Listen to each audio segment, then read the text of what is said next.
Continuing with דיני Shutfus. I am behind on the schedule of Kailal, but Hashem will finish these halachas before the end of the year, whatever is relevant to these simanim, specifically the Siman Kufayim Vav.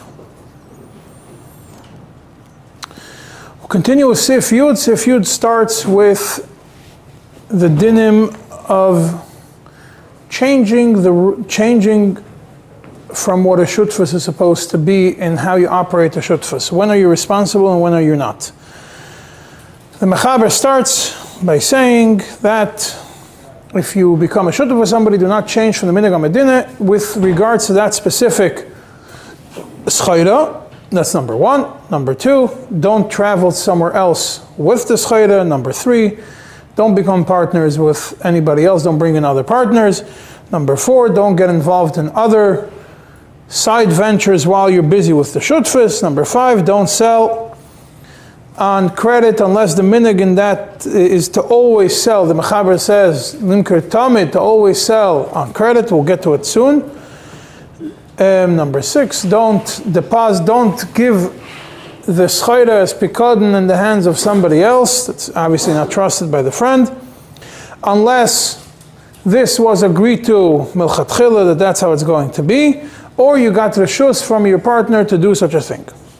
And if you did something without reshus of your partner and then you told him about it and he was maskim, you're patur from any losses, and if there are any losses, it gets split within the partnership.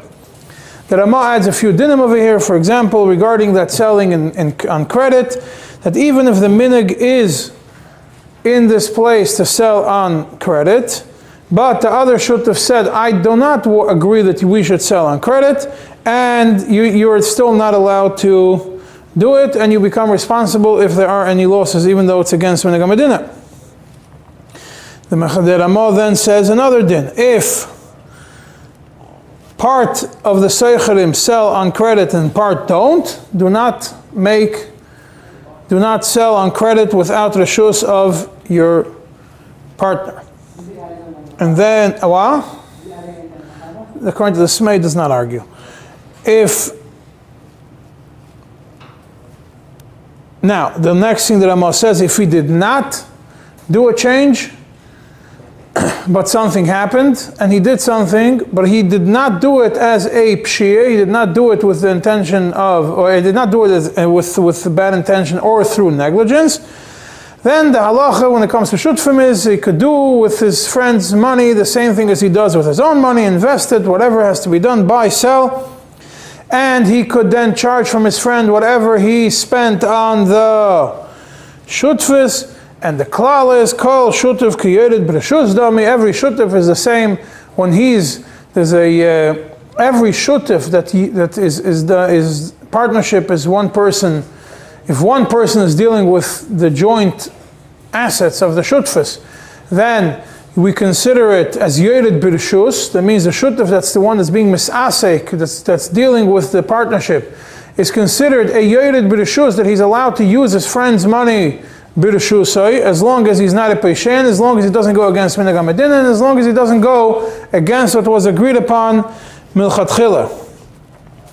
And then the last thing that the Mechaber says, if you did a shinui, if you did a change from the dinim of the shutfus and any of these things, the whole loss is on your responsibility, and the profit gets split 50-50. That is Sif Yud.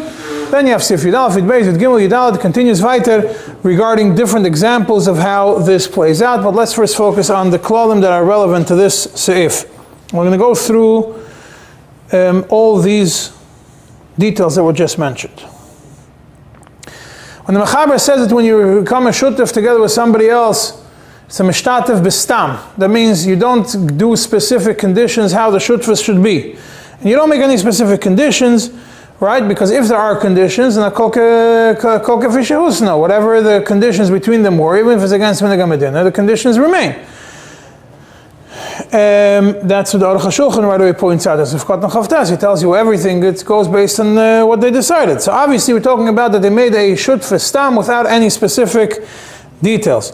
So now we follow minhag hamedina. Why is it that if you do not follow minhag hamedina, you will become responsible fully for all the losses? The Aruch HaShulchan over there tells you the klal is that if two people become partners, then you have to ask your friend before you do something different or before you change from what is standard. And that's when people become shutfim and they don't do specifics, they're basically saying, let's become shutfim like the regular standard of shutfim. If there's something out of the ordinary, come talk to me about it. And therefore, since you didn't ask, you're chayev b'achrei yusei. Yeah, you're chayev in responsibility for the losses. Now there are those that are medayik from the Aruch HaShulchan, that the Aruch HaShulchan is being machmer over here, more than the mechaber, that even if something is like minhag hamedina, let's say there's something which is minhag hamedina to do, whether it is to risk certain investments in a certain way, it's a place where the minhag ha-seichrim is to take risky investments, and you could think of, there's different examples we could talk about, then still, if you're asking your friend, if you don't ask your friend, you still become responsible. You should have been responsible to ask your friend, but some say no, this is not what he's arguing about. He's basically saying, shinui is when you change from the minhag hamedina, not to make the Aruch HaShulchan disagree with the mechaber. Now, if they made a condition, specific condition, that each one can do whatever he wants, that means they didn't be mishtatev b'stam, they didn't make conditions that you're supposed to consult, faket. They made a condition that every person is going to dedicate his full authority and responsibility towards making the shutfas work, and each one could do whatever he wants to make the shutfas work. Then the Mata Shimon, Nagos Aturei Samach Zayin says that you could do whatever you want. That's kefisha husna, even if it's against minhag hamedina, and you don't have to consult or anything else, because the condition mechatchila is do whatever you want. That's regarding mishtatev, the beginning of the Sif, mishtatev and chaverei bestam. That's next thing. You're not supposed to travel somewhere else with the schayra, right? Now, what's the logic behind it? Very simple. If this is later on in the Siman and Sif Yud Gimel, I think basically that you're going to a person doesn't want to have his investments far away, doesn't want to have his assets far away, wants to be in control of what's going on, and don't just go and travel and sell. There's also bigger risks when you travel with something. If you have it's different, especially in third world countries still today, but in other places it used to be more common that you drive a truck, and where I come from in Venezuela, when you drive a truck with schayra from one side of the country to the other side of the country, you have to take into consideration that a certain percentage of it is going to fall off the truck along the way. That's the seder. Now, why is it? There's people who stop you along the way, there's things that the driver takes a little bit, so it's part of the business measurement. I can't hear you if you're facing the other way. Turn around and talk to me. Well, fall out means that it falls out differently, yeah? Right, but even if it wouldn't fall out, even if it took cold tax, accepting all tax, it's still not out. Right, but I'm saying is the svara behind it is because the person does not want to go into risks. That's the real reason why a person doesn't want to go into risks or wants to be close to it. I'm paying all the tax. He's still also because the person doesn't want to have his assets far away. Doesn't want to have his assets far away. What's the both places are far? I don't know if both places are far. In other words, he's investing in China and he's going to bring it to somewhere else, whatever. I don't know. Then you might have a sort of tax. Could be, yeah. The Mabit over here in Chelakal of Siman Shimon Tes says that this din, that you can't take the schayra somewhere far, is even if in another place you could sell it for more expensive. Still asur. If the minhag is to sell it in this place, that means if the minhag is that you produce it in this place and you sell it in this place, you produce it in place A and you sell it in place B, that's the minhag. Do not change the minhag, even if you're Ober Chacham and you come to consideration that you're going to drive this merchandise to a faraway city and sell it for more. Now, if you go somewhere else, not like you were supposed to, and you sold it, and what's the loss that happened? For example, either you lost it because something happened to it, or, we're not talking about highness, or you lost it because it got sold for less than it could have been sold in the place where you were.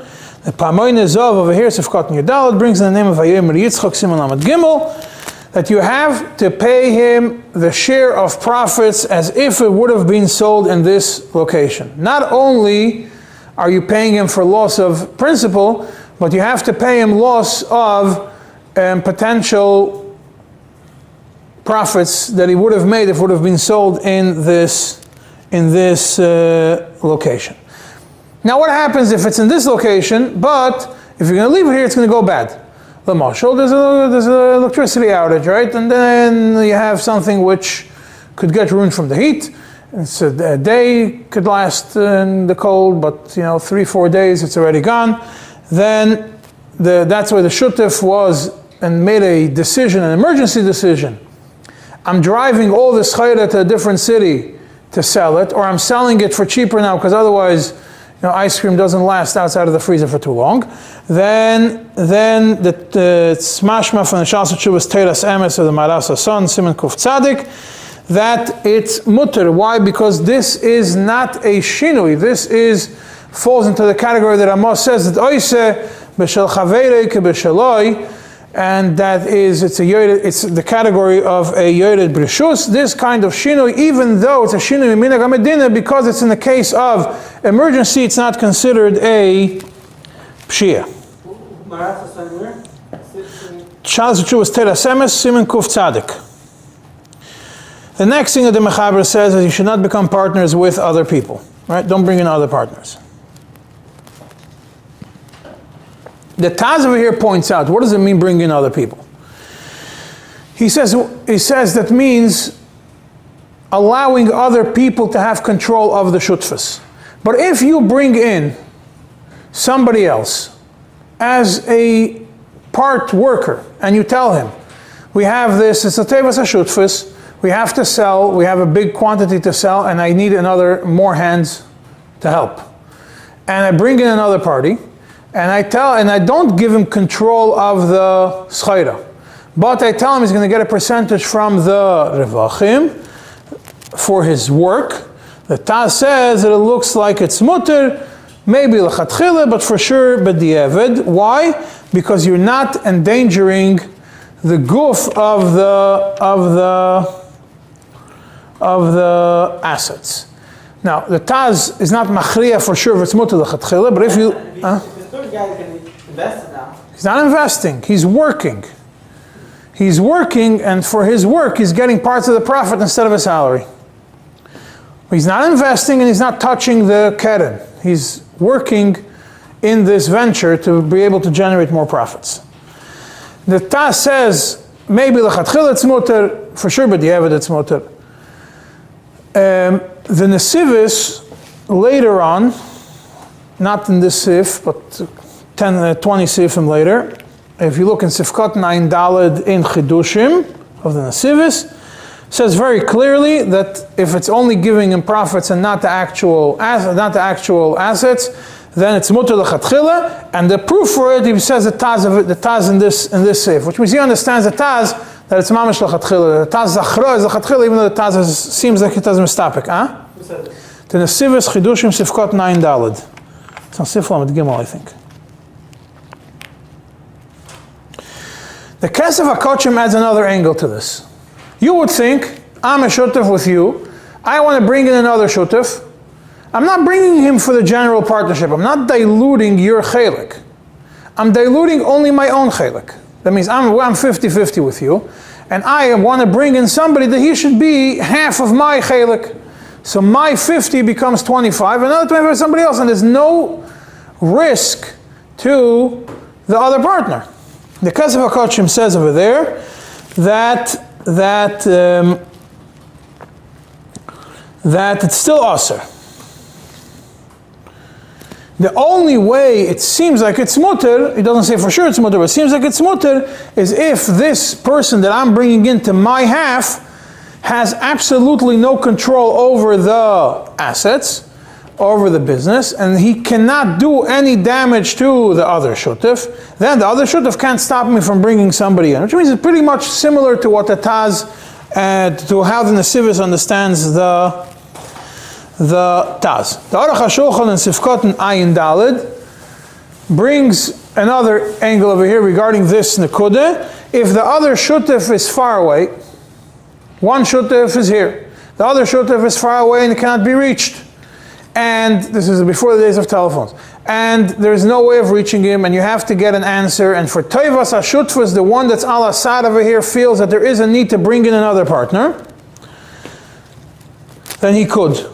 Why? Because this is Latevas HaShutfas, this is not that he's bringing, it's not a shinui, this is something which is Latevas HaShutfas al Asad, and that's a decision which has to be made. Which means it's similar to what the Torah Semes and Maras Hasan earlier says about damages, but here it's not about damages, here it's about making the shutfas better, and you don't have the other shutif around to consult with.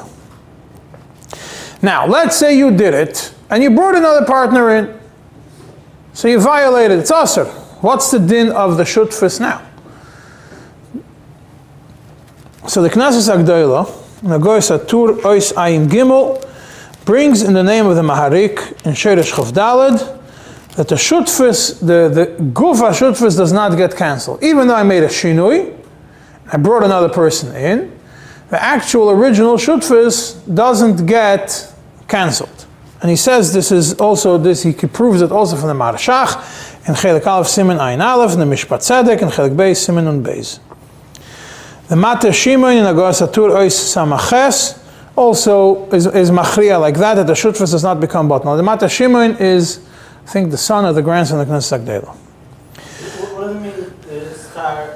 That you can't force a chalukah. You can't say, oh, you violated the rules, then we're always shutfim. But the Knesset Agdoila himself brings, that we mentioned again, Agoras Atur Ois Ayin Gimel, brings from the Shas Tshuvas Lechem Rav, Siman Kuf Yud Ches, that this is considered a crucial flaw in the shutfas, and the shutfas becomes bottle. The lechem rav.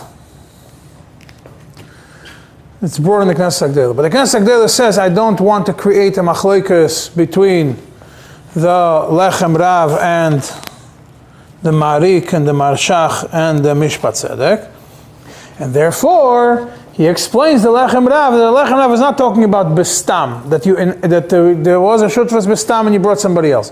It's talking about that milchatchila there was a tanai clear, not that there was stam and we follow Shulchan Aruch. There was a tanai milchatchila, you're not allowed to bring anybody else. So then you violated the clear tanai, then the shutfas become bottle. But if it's only mitzat stam, even the Lechem Rav would be moide that the shutfas does not become bottle. The Mata Shima in Nagoyes Atur Ois Samach, now we move to the next Nekud over here, brings that L'cha'ira, this din, that you cannot bring another Shutif, or the Bechlal, these dinim, are a contradiction to the Tshuvas HaRosh, to bring in another Shutif, to steer it to the Tshuvas HaRosh, the Tshuvas HaRosh, where it seems like you could bring somebody else, because you could do whatever is needed, L'toivas HaShutfas. So the Mata Shimon says, I don't want to make the Rosh disagree with this halacha.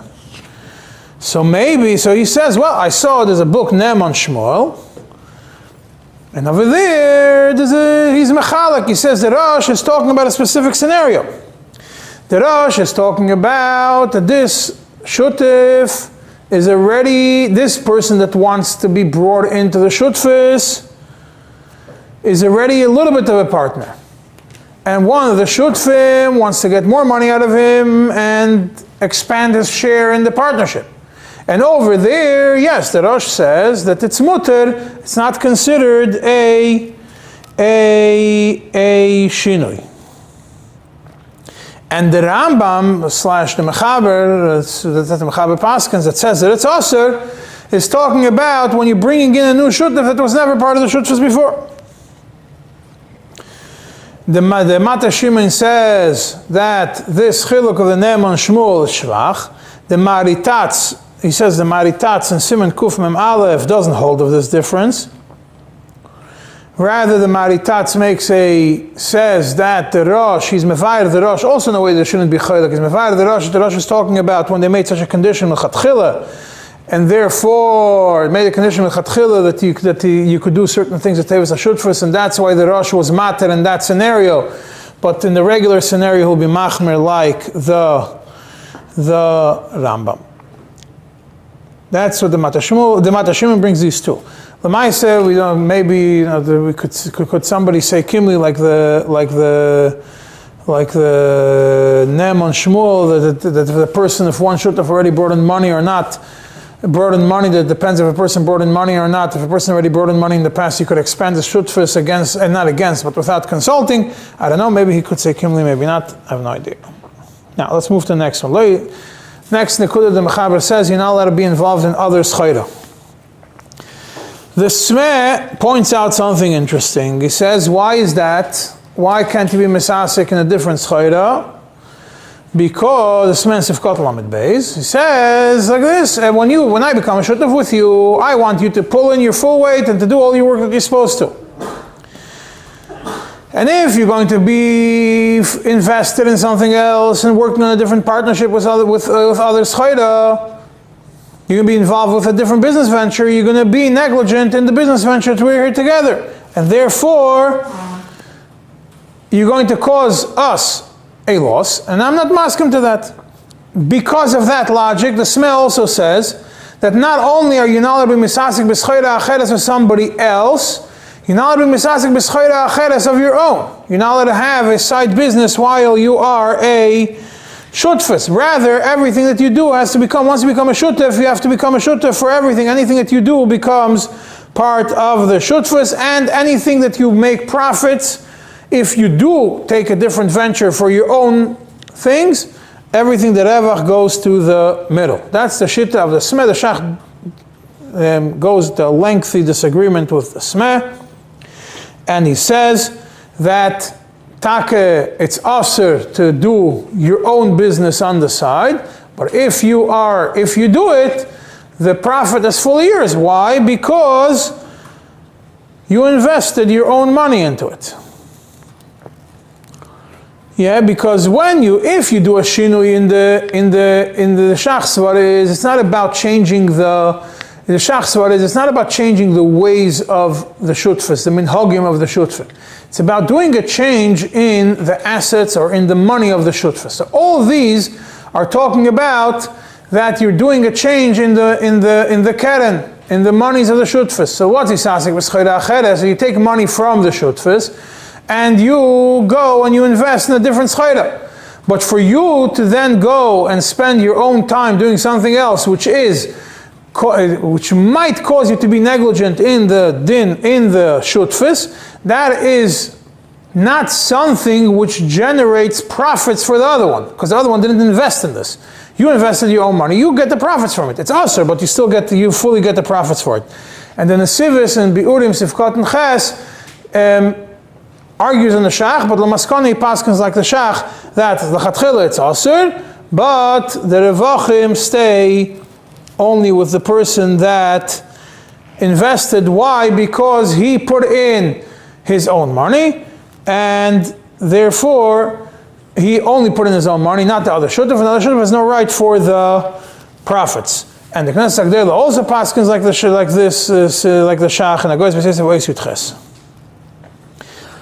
Now, the Mate Shimon points out something interesting in Agoyes Atur Ois Peiches, that if I do a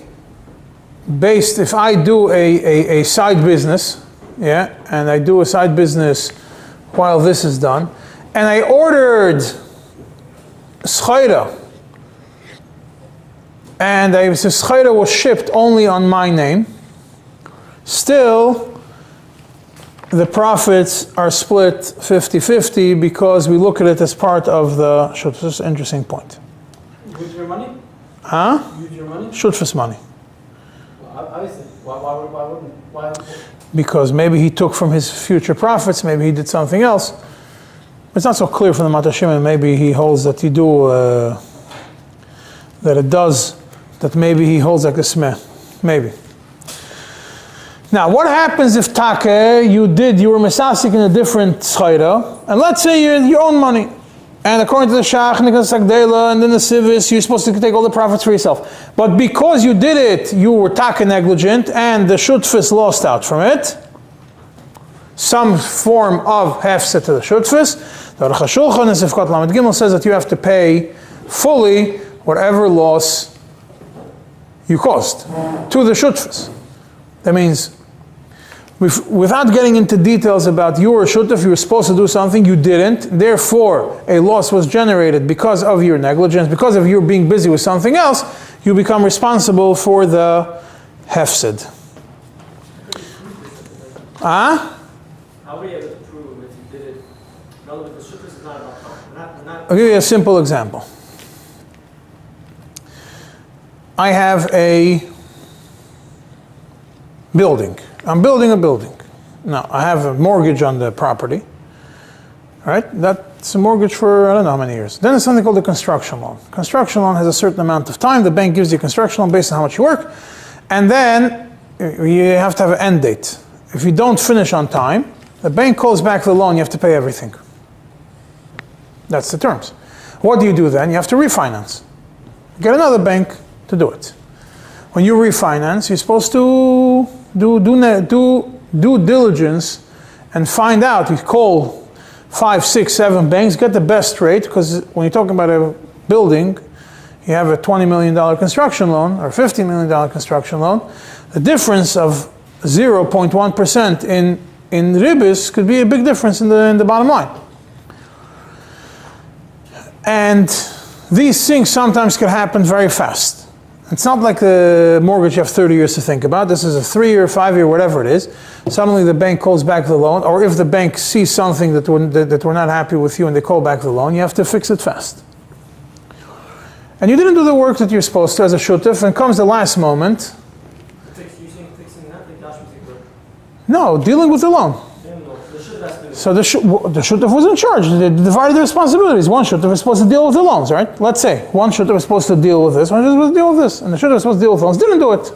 He was busy with a different business, and he didn't get a chance to catch up and to work on it. Comes the last day, and you need a loan. What does he do? The first bank that agrees to give him a loan, he takes. What happens now? If he would have called, or if he would have sent the documents to the other one, if he wasn't, then he would have gotten a better rate. Or let's say he did get a better rate, but he didn't send the documents in time because he was busy, he was flying, and he was supposed to send it by 5 p.m. on Monday. And he was busy with a different business venture. 5 p.m. came and went, he was too busy, he forgot about it. He didn't send the documents, he lost that loan, that option, and he has to do the second one. He caused the hefset to the shutfis, he's responsible.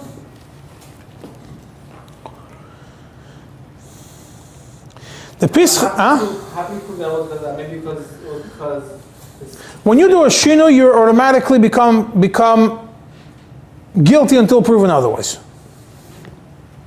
That's the rule. The Pische Choshen in Perek Beis Ora Hey, and this in Hilchos Shtufim, is medayek from the Knesset Agdola, from the Sivis Mishpat, from the Sivis over here, that all this is only talking about if this shutfis is a kind of shutfis that requires you full attention every day for a certain amount of hours. But if it's not so, if it's a shutfis, it doesn't require your full day. Let's say you're a shutef in investments in the stock market. The stock market opens at a certain hour and closes at a certain hour. And it's not open on certain days, not open on Sundays, not open on holidays, whatever it is. Or you're involved in construction. Construction ends at a certain hour. It's end. That's the end of it. You are allowed to do other business ventures at the times that you're not tied in for the shutfis.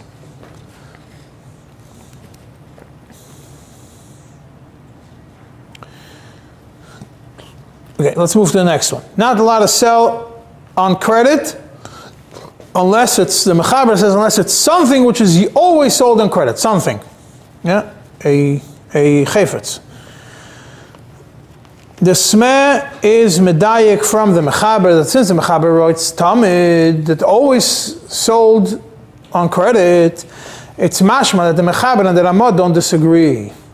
Because the Ramah says that if certain people sell on credit and certain don't sell on credit, then you're not allowed to do it. Which means that if everybody sells on credit, you are allowed to do it. So first thing is, the Smeh over here combines products and people. The product is always sold, the Mechaber says the product is always sold on credit. The Ramah says people always sell on credit. Is it people that always sell product? Is it that all the Soichlim sell always on credit in this town? Is it that all the Soichlim always sell this product on credit? Is it that this product is always sold on credit regardless of the Soichlim? Yeah, but the Smeh puts everything together. And therefore, unless you have, from the Smeh, it's mashma, you have to have all the Soichlim selling on credit and the products being sold on credit, always being sold on credit, and then if you change, you are responsible for the losses unless you get reshus from your friend. Yeah, the Nesivis and Chidushim Sifkot Nechav Gimel says that if everybody, all the people of town, sometimes sell on credit and sometimes sell for cash, you are allowed to sell on credit. Why? Because this schayra is sold sometimes like this, sometimes like that, by everybody. So therefore, since it's sometimes sold like this, sometimes sold like that, by everybody, so you're allowed to. So it's about the people, not about it's about the people. If what the minig of the people is regarding this specific schayra. But soon we're going to see that there's somebody who was one of the Rishonim is mevar that it's anything to do just regarding this man. But we'll get to it soon. The Aruch HaShulchan and Sifkot and Lamed brings an interesting chidush that it seems like he's medayik from the Ramah. Doesn't say it clearly. The Ramah says yeh ktsasam moichlim ba'akofa, ktsasam moichlim not ba'akofa. The Aruch HaShulchan and Sifkot and Lamed says that if the majority of the Soichlim sell on profit, on credit, then you are allowed to sell on credit. Even though the Ramah says ktsas and ktsas. So you could understand the Aruch HaShulchan as disagreeing, you could understand the Aruch HaShulchan as being medayik from the Ramah something. Now, and if the Ramah says that if the minig, even if the minig is in this place that everybody sells on credit, the one shutaf could warn the other shutaf, do not sell on credit, and then if you violate it, you become responsible for the losses. The Nesivis in Biurim Sifkot Nechav Beis says on it that if one of the shutfim wants to sell on credit and the other one doesn't want to sell on credit, and it's a place where everybody sells on credit, one shutf could tell the other one, I'm going to sell on credit my half. I'm not going to sell your half on credit, but what I'm selling on credit, it comes from my half. In which case, the profits will be his, and the other one can't force him to not sell his half on credit, and it seems like it's a shtickle of a din chaluk over here. What the heck that comes out of credit? If a guy doesn't pay, then you have to force him to pay. how are you going to force him to pay? A guy doesn't have money. Guy went out of business. What are you going to do? Now the Parmoina Zov in Sifkot and Tazayin just throws an interesting comment regarding this. He says,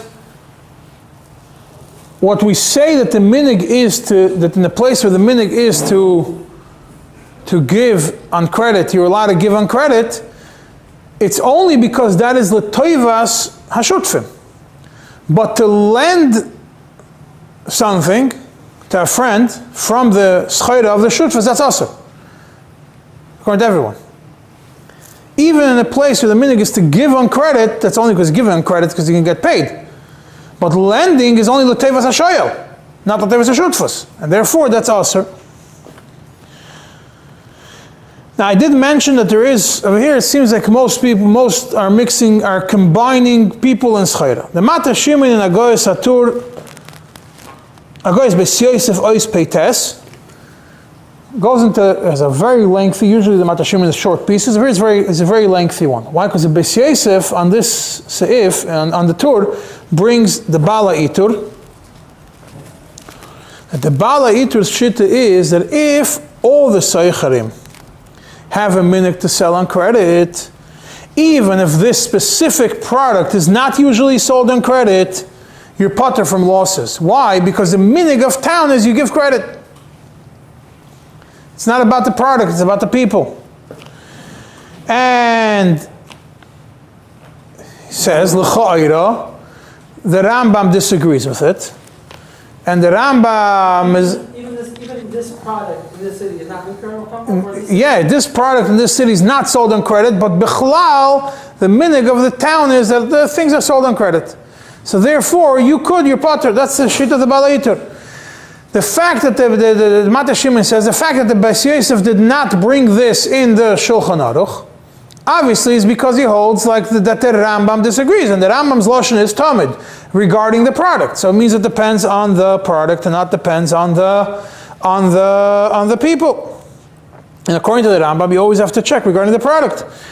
And the Mata Shimon tells you, go look in what my ancestor, the Knesset Agdela, writes, and it goes Beis Yosef Sivkot and Tzadik Ches. Over there, the Knesset Agdela gives a whole explanation why the Rambam and the Balaitur do not disagree with each other. And the Knesset Agdela over there explains that even according to the Rambam, if certain people sell this, if everybody sells on credit, and certain people sell this product on credit and certain people don't, he will agree that it's mutter. And he says, and he explains that when the Rambam writes Tamid, he's talking about this specific time frame, that if in this time, all the sellers that usually sell on credit are not selling this product on credit this time, then you are a Pesheya. So rather, what does it mean? Tamid means that everybody sells on credit always, and not that there's a specific time frame now that the economy is tight and people are not selling on credit. And that's how the Knesset Agdela explains. He says that they're not really disagreeing, but the Mata Shimon doesn't like it. The Knesset Agdela also brings the Maras Hasan that he holds in Teiras Emes that the Ramah and that the Balaitur and the Mechaber do disagree. And one could say Kimli like the Balaitur, that it depends on the Maras Hasan. The Knesset Agdela brings the Maras Hasan that you could say Kimli like the Balaitur. Balaitur does disagree on the Rambam, and you could say Kimli like the Balaitur, that it depends on the Seicharim and does not depend on the product. And if the Seicharim sell on credit, you're allowed to sell on credit. It has to be this product is sold credit in this time. No, the Maras Hasan doesn't do that. The Maras Hasan says that the Balaitur and the Rambam do disagree. And according to Balaitur, it only depends on the sellers, even if this product is now not sold on credit. The Mata Shimon doesn't agree with the Knesset Agdela, but he does agree with the Maras Hasan, and he also says they are disagreeing, the Balaitur and the Rambam, and you could say, Kimli like the Balaitur, and become potter. The Mata Shimon brings further, he brings a Rif. There's a Rif which seems like he disagrees with everybody. And the Bala and the Rif holds that even if Minhag HaSeichrim to sell on credit, all the Seichrim sell on credit. And this product is always sold on credit. Selling on credit, Shutfis, is already a problem. Unless it's specifically agreed Milchatchil that you could sell on Shutfis and you become Chayev in it. Shas Rif. Shut Harif Siman Kuf Tzadik Aleph. Over there it's talking about a shutef that's sold on credit in a place where you're allowed to sell on credit and the Kohanim did not pay. Why? The Rif says that every sale on credit is a pshia. Unless you make a specific Tanai that you could sell on credit to this specific person, that the other shutef trusts him. Otherwise, unless the other shutef trusts this person on credit and you sold it on credit, even if the Minhag HaMokim and everything, all the Minhagim fall into place, you're still a Pesheya. Huh?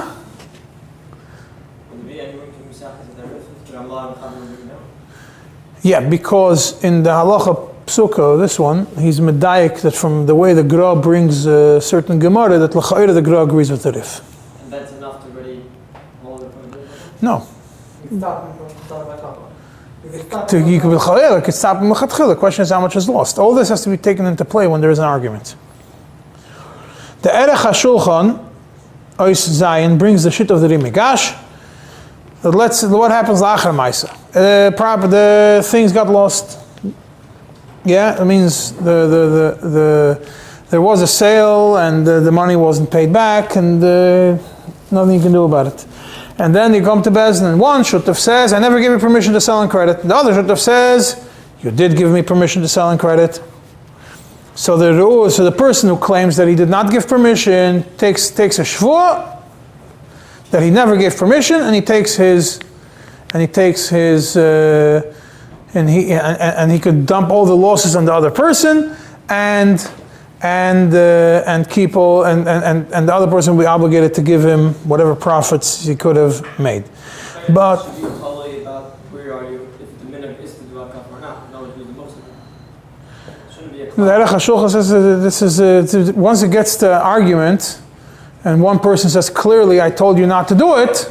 But if the minhag is to do it, Doesn't make a difference. According to the Ramah, if I tell you clearly not to do it, and even regardless of the minhag, you're still chayiv. even if he says, But if he doesn't say that you ever gave me permission, one person says I never gave you permission, and the other person says nothing. He says, oh, the minhag, this, that, the other person. So you have only one body, and so the person who claims that he never gave permission doesn't even have to do a shvuah, and he could already collect. what? One second. The place where it's against the minhag? The place that the minhag is not to sell? In the place that the minhag l'chayra is to sell, because otherwise you don't need the guy to specifically tell you not to. How much do you actually pay? Do you pay the loss of the keren, or do you pay also potential profits? The Nesivis in Biurim Sifkot Nechavdalet says that you have to pay the profits that would have been generated from what it would have been sold in cash and not on credit. Sometimes on credit you could sell for much higher. On cash, you can sell for less. It's a shayla of ribbis, but we're not talking. Let's say you sold it to a guy, so you don't have the shayla. Yeah, but you sold it, and so how much you have to give? You don't have to give the potential profits that would have come from selling it on credit. You have to give the potential profits that would have come from selling it on cash in this place and at this time. The Pamoin Izov in Sifkot and Tezvav brings from a book sefer called Beis Yehuda. That no, you don't pay any revachim. You only pay his chelik of the keren. That means you have to pay him half of the keren, not the revachim that it could have sold. Not the revachim. So then he says, well, but the nesivis.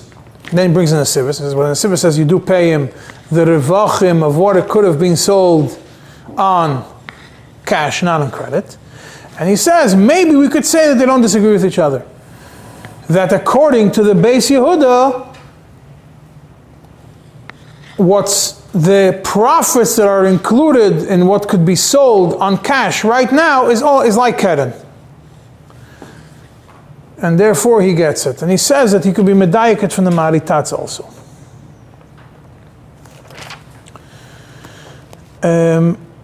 Now let's continue. And if you did it without reshus of your friend, and your friend was maskim la'achar ma'aseh, then you potter. That's what the Mechaber says. What's the reason for it?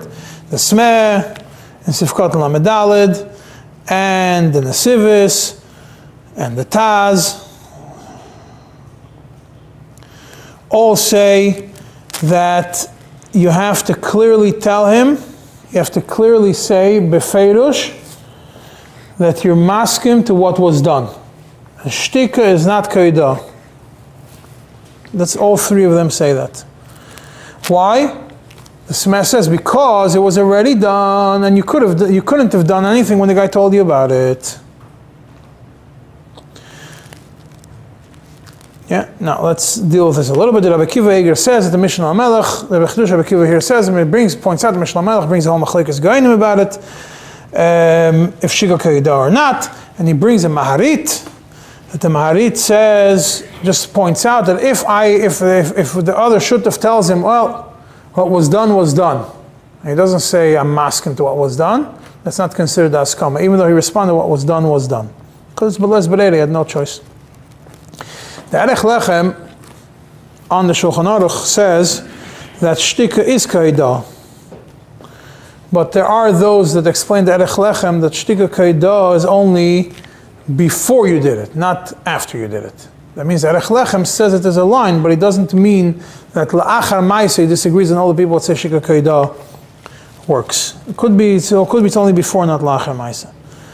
The Mata Shimon in Agoras Atur Ois Ayin is medayek from the Smeh. The Smeh says, why do you have to give it? Because if you wouldn't have, because La'achar Maaseh Shtika Keidah, because he couldn't have changed anything. He says, that means that if La'achar Maaseh you could have changed something, and you were shoysek, L'mashal, the product was sold to somebody, and you could have gone and taken the product back. There's still a clawback in the contract, or there's something there that you could have still saved it, then that shtika is kaidah. Only when you taka had no choice at that point, that's when we don't say shtika kaidah. That's when we say shtika is not kaidah. And it seems like the Kesef HaKodshim holds the same way. But he brings there those that say that shtika keidah always, shtika does work. Some say that it doesn't work, and therefore the Mata Shimon just leaves it as a suffix and is not machriya. The Avnei Choshen, Sifkot and Yutes, brings to the Mishpat Shalom an interesting point that a lot of the Achrim disagree on the Smeh. There's a critical issue with the Smeh. What's the critical issue with the Smeh?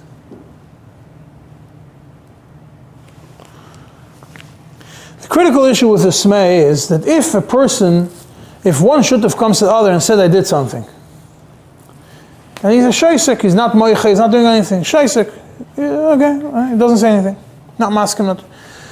He's basically being merama his friend, because his friend thinks that he was maskim. But that shutaf is thinking, if I remain quiet, I'm in the best possible position. If there's losses, he takes the whole blame. If there's profits, every shinui I get part of the profits. So the Mishpat Shalom says, Shtika Keidah, you can't follow. He says people disagree on the Smeh. You can't say this whole concept because you're ending up that one person is going to be merame the other person, be merame the other one, and end up with profits and no losses. And therefore, the Mishpat Shalom seems to be machriya that shtika in such a scenario does help. If you disagree with it and you want the other person to absorb the efseidim, you have to clearly tell him, you're not maskim to what was done. It's not enough to not say anything. It means it's not that you have to have a haskame to become potter, is that the other person has to give him a choyeh to not take responsibility for it. So then he holds it possible. What was it between him and no. I guess Erech Lechem? He doesn't know. He holds differently. He says it doesn't make sense. It's not a good idea. And by the way, the Shach says that askame by writing works. So if a person responds by email, it's okay. It's fine. What you did is fine. Then it works. Sifkot Mechav Daled. The Shach, Okay, whatever. You're saying the Mishpat Shalom holds like the Erech Lechem? It doesn't say all the Lechem. He just says a lot disagree on the Smeh. Who's a lot besides the Erech Lechem? No, he doesn't bring the Lechem. He brings a whole list of people.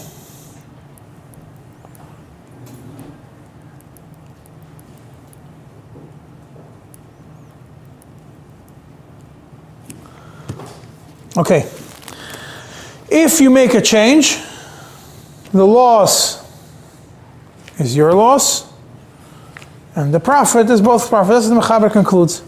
And the Smeh says, why is the profit of both? Because the business deal, the money came from both. And since when you did a shinui, you didn't have in mind that the shinui is going to be just for yourself, but rather that the shinui is for both.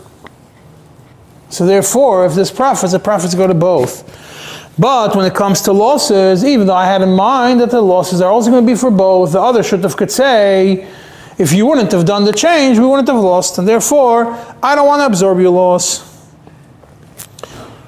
And then the Sivis over here says, that if he says in front of Eidim that I'm doing it only for myself, I'm doing a shinui, but I'm doing it only for myself, then all the revach goes for him. But that only works if he does a shinui, not stam. If he doesn't do a shinui, he can't say, oh, this business deal is only for me. If he does a shinui, he could say, I'm doing a shinui, but this is and it's only for myself, and it works. Ulam HaMishpat and Sifkat and Yud Aleph says how much you have to pay. Now, how much you have to pay? You have to pay the profits that could have been made if you wouldn't have done the shinui. That's the Ulam HaMishpat, Sifkat and Yud Aleph. Now, the Kesef HaKodshim over here in Dibra Maschil HaSachar La'emtza has a whole list of different points. I'm going to go through a few of them. Some of them are relevant to this one. One of the first... in the back of the Shulchan Aruch. On the Sif. There's no Isius. It's a long one. It's the last one of the Sif. It's like a column and a half. And every time you see 2 dots, then you know that you're starting a new topic. One Shutif was supposed to take the behemoth and sell it in a different town. And he didn't take it to the other town where he would sell it for more. And then he sold it here where it's cheaper. So he's responsible for the losses because the deal was he's supposed to take it somewhere else and it's a pshia. But if it's not about selling, if there's a shutfus where you're supposed to go buy wine, and I told you go buy it in the place where they grow the wine, it's usually cheaper over there. And I didn't. I bought it here in town. So then the Kesef HaKodshim says he's not considered a mazik. But we have to be done, is he responsible or not? Why? Because a shutuf is somewhat like a shliach. I sent you, I told you buy me 1,000 bottles of wine and for it, in that town and this money, and you bought 600 bottles of wine with that price over here. That means that I made you are responsible to bring me 500 bottles. That's half of it at the price that we set. So maybe you will become responsible for fulfilling the rest of it. Not that he's responsible for the losses or responsible for the things, but that he didn't. It's not a pshia, not a mazik, but it's just that he has to be mashlim. That he has to be mashlim his chelik of the. You still remain shutfim. Yeah, but here we're talking about what kind of shinui is this? The shinui over here is that you were supposed to go buy it in a cheap place. So I expected you to come back with 500 bottles for me, 500 bottles for you. You ended up buying it here, so you ended up coming with 400 bottles for you and 400 bottles for me. So you still owe me 100 bottles for my chelik of the shutfus. However, so you only have to pay the difference, you only have to bring him the difference in the amount of schayra. But if the shutef saw him and was not moiche, saw him selling it, buying it in this town and was not moiche, you don't need to have a skama. Over here the Kesef HaKodshim says, if he saw him going to the store here, to the warehouse here in this town and not traveling, and he was not moiche, in this case everybody will hold shtika keido. It's a considered askama. Kesef HaKodshim also adds, if it's like a weird time, where for some reason the other place where the wine is sold is more expensive, or the costs of taking it are more expensive, and the guy buys it here, it's obviously not considered a shinui in the shutfus. Why? Because when I tell you to go buy in the place where they sell the wines, because I want you to buy it for cheap. But if now it doesn't make sense to buy it there for whatever reason, then obviously it's not considered a shinui that you should be. You can't say, well, you were supposed to buy 500 bottles at this price. The other city has it now more expensive because it's a weird time now. Too bad. It doesn't work like that. Now, just by the way, just to point out that whenever you make these cheshbonis, you obviously, if I buy it in this town, I'm saving on shipping, I'm saving on traveling, I'm saving on taxes and a lot of things. And therefore, all that has to be put into the cheshbon at the end when you make the cheshbonis. Another thing that he says is if they made it, connected to this, if they made a Tanai, if they both signed on a loan, they both had to pay at a certain time, each one had to pay half. And only one person paid, the other one didn't pay his half, and therefore they got a fine. Borrowed from the guy, the hadribis, whatever it is. Then the losses of the knas is only on the person who delayed it. I know it's already 2:15. I want to say 3 short points that are on the game. With this, I'll finish the Sa'if, just not direct, they're somewhat connected to this. One is the Erech Shai Sifkat Yud Zayin, that he says, if the decision between them, there was more than two partners, and they made a decision that everything that's going to be decided has to be determined by majority. Not everybody has to agree, majority. Then, obviously, majority is enough. However, you cannot make a decision if the minority is not present. That means majority has to be there. Majority has to decide one way. 3 shutfim, 2 could agree, or whoever has a majority of percentage. But you cannot do it if the third person is not there. You have to be able to hear his opinion. And if it's something which is going to cause damage only to one person from the 3, then even the majority can't go against him and paskin against him. That's the name Marit. One more point from the Mata Shimon Agos Atur Ois Peites. He says all these dinim, everything that we just discussed, that if you're meshana, you did schayra for yourself, this, that, is all talking about when each one would do a shutfim in money, together. But if they're only shutfim b'melacha, that each one's going to do certain work, and none of them put any investment in, and one guy was misasik bats, and one guy traveled to a different town, and he did the business over there. He did this umness, he did over there, this malach, he did over there. So then we don't say this is considered a shinu in the shutfas, that the other guy could say, well, I want half of your profits from that town. And he doesn't have to give him half of the profits from this town. Right? Because, he says, because in such a scenario, mashir v'yach la'atzmai, but he concludes that yesh mi shechaylik, some disagree on it. Huh? The one the other town doesn't have to give him? Doesn't have to give him, no. And he doesn't give them? No, l'chayra not. With that, we finished. There might be another share tomorrow to continue.